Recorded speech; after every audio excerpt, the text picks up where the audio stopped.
Rebel star Prabhas తో నాగ్ అశ్విన్ తీసిన కల్కి ఏ రేంజ్ లో ఉంటుందో ప్రోమోలో తేలింది. బుజ్జికార్ ప్రోమోతో సీన్ మారింది.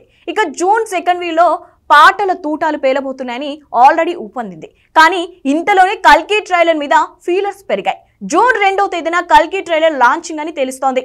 జూన్ 22న ఈవెంట్ ప్లాన్ చేసిన మూవీ టీం ఎందుకు ఈ ఈవెంట్ కి 20 రోజుల ముందు ట్రైలర్ ని లాంచ్ చేస్తుంది? Take a look.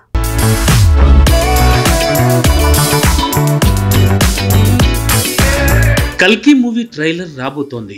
June 2న world wide గా 5 భాషల్లో కల్కి టీజర్ ని లాంచ్ చేయబోతున్నారు. ఇక జూన్ 22న మాత్రం కల్కి ఈవెంట్ ని ముంబైలో ప్లాన్ చేశారు. కమల్, అమితాబ్, దీపిక అండ్ కో ఈ ఈవెంట్ కి రాబోతున్నారు. దీపిక ప్రెగ్నెంట్ అవడం వల్ల తను విమానాల్లో ట్రావెల్ చేసే పరిస్థితి లేదు కనుకే తన కోసమే ఈ ఈవెంట్ ని ముంబైలో అరేంజ్ చేశారట. ఈ విషయంలో రెబల్ స్టార్ ని మెచ్చుకోకుండా ఉండలేం. అంతేకాదు వచ్చే నెల 27న సినిమా రిలీజ్ కాబోతోంది. కానీ దానికి 5 రోజుల ముందే ఈవెంట్ ప్లాన్ చేసి అందుకు 20 రోజుల ముందు ట్రైలర్ని లాంచ్ చేయడమే ఎవరికీ అర్థం కావడం లేదు. కాకపోతే జూన్ 2నే కల్కి ట్రైలర్ని లాంచ్ చేయడానికి కారణం కల్కిలో అన్ని సాంగ్స్ మాంటీ సాంగ్సే అని తెలుస్తోంది.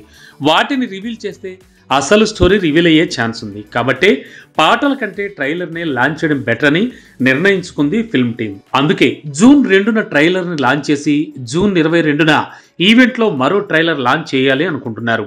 పాటల ప్లేస్లో ప్రోమోలతో ప్రమోషన్ పెంచాలనుకుంటున్నారు.